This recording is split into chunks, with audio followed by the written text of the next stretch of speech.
കാസർഗോഡ് മഞ്ചേശ്വരത്ത് റാങ്കിങ്ങിന്റെ പേരിൽ സ്കൂൾ വിദ്യാർത്ഥിക്ക് നേരെ സീനിയർ വിദ്യാർത്ഥികളുടെ ക്രൂരമർദ്ദനം.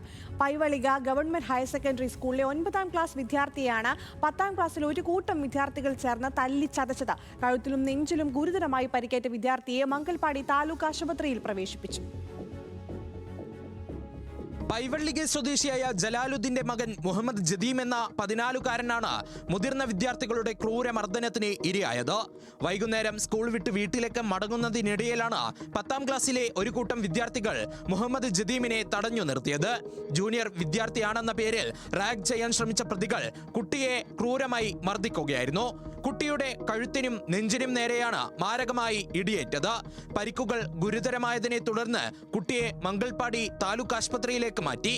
ഉപ്പള പൈവള്ളിക മേഖലകളിലെ വിദ്യാലയങ്ങളിൽ മുതിർന്ന വിദ്യാർത്ഥികൾ ജൂനിയർ വിദ്യാർത്ഥികളെ റാഗ് ചെയ്യുന്നതും മർദ്ദിക്കുന്നതും പതിവാകുകയാണെന്ന് നാട്ടുകാർ ആരോപിക്കുന്നു. പൈവള്ളികയിലെ സംഭവത്തിന് തൊട്ടു പിന്നാലെ ഉപ്പളയിലെ മറ്റൊരു സ്കൂളിലും സമാനമായ രീതിയിൽ റാഗിംഗ് പ്രശ്നങ്ങൾ ഉടലെടുത്തിരുന്നു. പിന്നീട് നാട്ടുകാരും സ്കൂൾ അധികൃതരും ഇടപെട്ടാണ് ഇത് താൽക്കാലികമായി ഒത്തുതീർപ്പാക്കിയത്. നിരന്തരം ആവർത്തിക്കുന്ന ഇത്തരം അതിക്രമങ്ങൾ രക്ഷിതാക്കളെയും വിദ്യാർത്ഥികളെയും ഒരുപോലെ ഭീതിയിലാഴ്ത്തുകയാണ്. ഇതിനെതിരെ ശക്തമായ നടപടിയെടുക്കാൻ വേണ്ടിയിട്ടാണ് PTA തീരുമാനം. ഇന്ന് അടിയന്തരമായി HMഉം അതുപോലെ തന്നെ പ്രിൻസിപ്പാൾ ഇൻചാർജും രാത്രി തന്നെ സംസാരിച്ച് ഞങ്ങൾക്ക് ചേർന്നുകൊണ്ട് ഇന്ന് ശക്തമായ നടപടി സ്വീകരിക്കും. പൈവളിക ഗവൺമെന്റ് ഹയർ സെക്കൻഡറി സ്കൂളിൽ ഉന്നത വിദ്യാഭ്യാസം നൽകുന്നൊരു വിദ്യാലയമാണ്. ഇതിനെതിരെ ആര് തന്നെ പ്രവർത്തിച്ചാലും ശക്തമായ നടപടികൾ ഉണ്ടാകുമെന്നാണ് PTAയുടെ ഭാഗത്ത് നിന്ന് ആദ്യം തന്നെ അറിയിച്ചിട്ടുള്ളത്.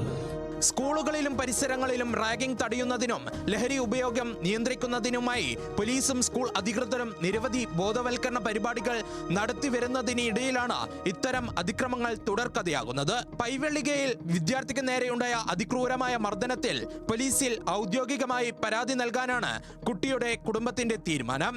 കുറ്റക്കാരായ വിദ്യാർത്ഥികൾക്കെതിരെ കർശന നിയമ നടപടിയും സ്കൂൾ തലത്തിലുള്ള അച്ചടക്ക നടപടിയും ഉണ്ടാകണമെന്ന ആവശ്യത്തിൽ ഉറച്ചു നിൽക്കുകയാണ് കുടുംബം. ന്യൂസ് മലയാളം, കാസർഗോഡ്.